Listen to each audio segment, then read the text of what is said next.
ஆண்டவராக இயேசு கிறிஸ்துவின் நாமத்தில் என் அன்பின் வாழ்த்துக்கள். இந்த காலை தியானத்திற்காக நாம் தெரிந்து கொள்கிற வேத வசனம் 1 யோவான் 4ஆம் அதிகாரம் 4ஆம் வசனம். பிள்ளைகளே, நீங்கள் தேவனால் உண்டாயிருந்து அவர்களை ஜெயித்தீர்கள், ஏனெனில் உலகத்தில் இருக்கிறவனிலும் உங்களில் இருக்கிறவர் பெரியவர். பிள்ளைகளே, நீங்கள் தேவனால் உண்டாயிருந்து அவனை ஜெயித்தீர்கள், ஏனெனில் நீங்கள் தேவனால் பிறந்தவர்கள், அதனால் நீங்கள் ஜெயித்தீர்கள். அப்ப நாம ஜெயிக்க பிறந்தவர்கள் என்பதை யோவான் தன்னுடைய நிருபங்களில் அவர் நமக்கு தெளிவுபடுத்துகிறார். We are all called for a victorious life, not to live a failed life in Christ. கிறிஸ்துவுக்குள் நாம் ஜெயம் கொள்ளுகிற ஒரு வாழ்க்கை வாழத்தான் கர்த்தர் நம்மை தேர்ந்தெடுத்தார். தோல்வி அடைகிற வாழ்வை அல்ல. நாம் இந்த நாட்களில் ஜெயம் கொள்ளுகிறவர்களாக, வெற்றி சிறக்கப்படுகிறவர்களாக, ஜெயிக்கிறவர்களாக இருக்க வேண்டும். ஏனென்றால் இயேசு உலகத்தை ஜெயித்தார். அவரை பின்பற்றுகிற நாமும் ஜெயிக்க கூடிய கிருபையை நமக்கு தந்திருக்கிறார். இப்ப ஆண்டவர் நமக்கு அவர் ஜெயம் பெற்றது போல நாமும் அநேக காரியங்களில் ஜெயிக்க, பிசாசை ஜெயிக்க, வியாதிகளை ஜெயிக்க, இப்படி பல காரியங்களை ஜெயிப்பதற்கு நமக்கு ஆண்டவர் கிருபை தந்திருக்கிறார். நாம் அந்த கிருபையை பயன்படுத்தாமல் தோற்று போகிறோம். 2 சம்பவங்கள் வேதத்தில் இருக்கிறது. ஒன்று, சவுல், அவனுடைய கை கட்டப்படவில்லை. ஆனால் சவுல் என்ன பண்ணுகிறார்? தன்னுடைய மகன்கள் மரித்து விட்டார்கள், வெட்டப்பட்டு விட்டார்கள் என்ற உடனே தானும் அந்த யுத்தத்தில், அதாவது வெற்றி ஜெயம் கொள்ளுகிற அல்லது யுத்தத்தில் ஜெயிக்க பண்ணுகிற ஒரு மனிதன் தான் நின்று போராடுவான். ஆனால் இந்த சவுல் தன்னுடைய ஈட்டியை நட்டு அதன் மேல் விழுந்து விட்டான். பின்பு அமலேக்கியன் அவனை வெட்டி கொன்று போட்டார். அவனுடைய கை கட்டப்படவில்லை, அவனுடைய ஆயுதங்கள் முறிந்து போகவில்லை. He had everything in his hand, but he had a fear in the heart. He was very much feared about the Philistines when he saw the war is very much in danger. யுத்தம் மிக மோசமாய் நடந்து கொண்டிருக்கிறதை கண்ட பொழுது இந்த சவுலுக்கு மரண பயம் பிடித்து கொண்டது. அதனால் அவன் ஜெயிக்க முடியவில்லை, தோற்று போனான். 2வது ஒரு சம்பவத்தை நாம் காண முடியும். அப்னேரும் யோவாப்பும். அப்னேரை யோவாப்பு தாவீது நகரத்திற்கு அப்னேர் போனான் என்று கேள்விப்பட்ட பொழுது he sent the ambassadors to Abner and he called him to tell something special. அவனுக்கு ஏதோ ஒரு விசேஷமான காரியத்தை சொல்ல வேண்டும் என்று அப்னேரை அழைத்தான். அப்னேரும் அதை நம்பி வந்தான், யோவாப்பை நம்பி.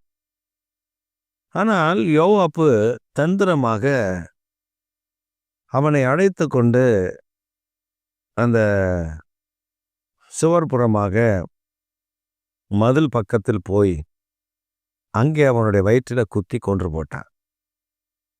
தாவீது அழும்போது சொல்லுகிறான், தாவீது அப்னேருக்காக துக்கம் கொண்டாடும் போது சொல்லுகிறான், அப்னேரே, உன் கரம் கட்டப்படவில்லையப்பா, உன்னுடைய வில், உன்னுடைய பட்டயம் அவமதிக்கப்பட்டது.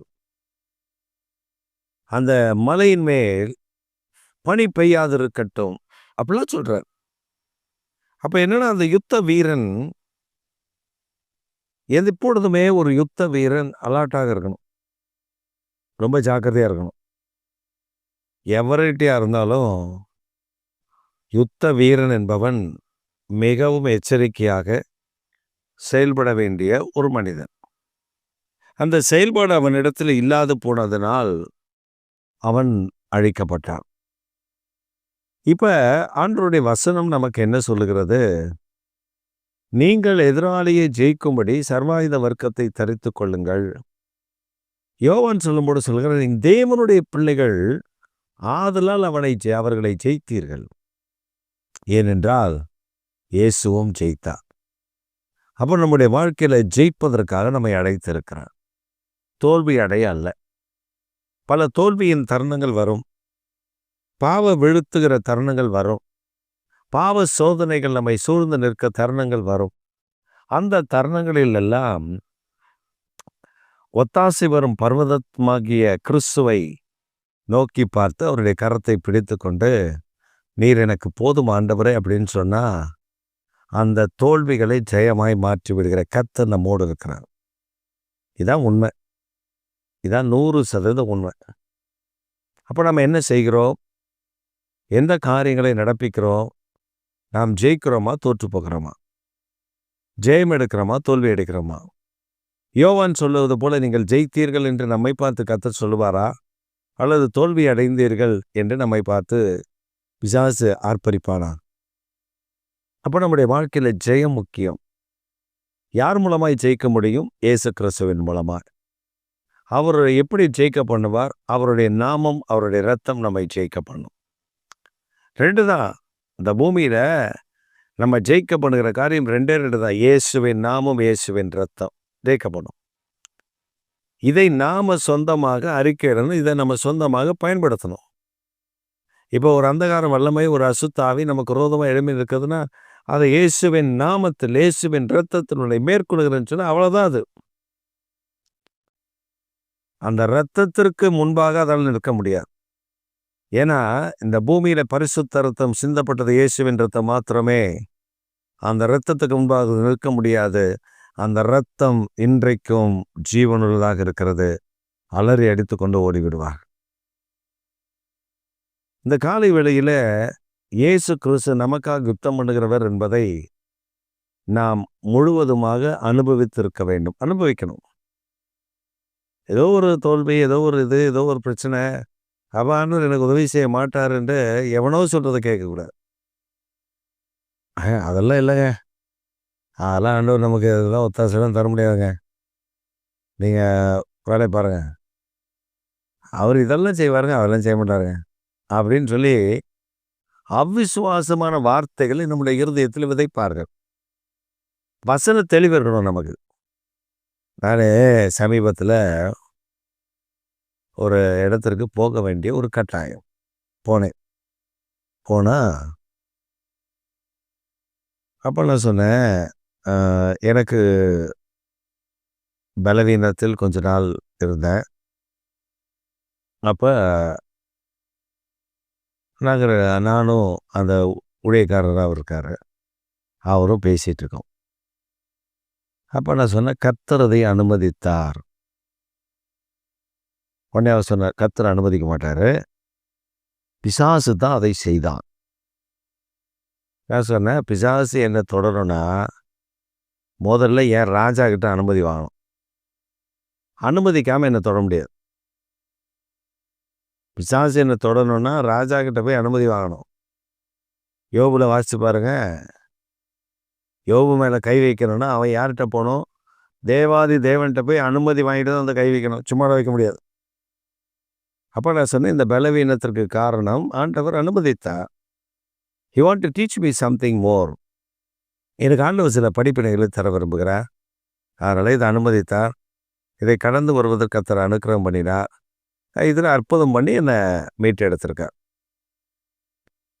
வந்துருச்சு ஒரு கோவம். சோதிக்கிறவர்கள் அப்படி இல்லை, இப்படி இல்லை, அவன் டாக்டரினை தப்பாக பேசுகிறான், வசனத்தை மாற்றி பேசுகிறான். நான் சொன்னேன், ஏப்பா ஆண்டவர்கிட்ட அனுமதி வாங்க மூணுன்னா எப்படிப்பா தொட முடியும்? எதிர்த்து நிலைகள் அவன் ஓடி போவான், வருவான். ஆனால் நீங்கள் எதிர்த்துன்னா ஓடி போவான். ஆனால் கர்த்தர் அனுமதித்தால் தான் உங்ககிட்ட எந்த வேலையும் அவன் செய்ய முடியும். இயேசு பேதுருக்கிட்ட சொல்கிறாரு, பேதுருவே பிசாசு வந்தா உன்னை சுலவுல போட்டு புடைக்கிறது போல உன்னை புடைக்க கேட்டுக்கொண்டா, நானோ உன் விசுவாசம் கெட்டு போகாதபடி உனக்காக வேண்டிக் கொண்டேன். இல்லைன்னா பேதுரு அன்னைக்கே காலி. ஆனா கர்த்தர் அவனுக்காக பரிந்து பேசினான். He want a permission to touch Peter, but God doesn't allow. ஒரு எல்லைக்கோடு வைத்திருந்தார், அந்த எல்லைக்கோடுக்கு மேல் அதை அனுமதிக்கவில்லை. அவர் சொன்ன he had a limit. Don't touch his faith. Don't touch Peter's faith. அவன் அதை தொட்டிருந்தானா அது பீட்டருடைய வேலை வேற.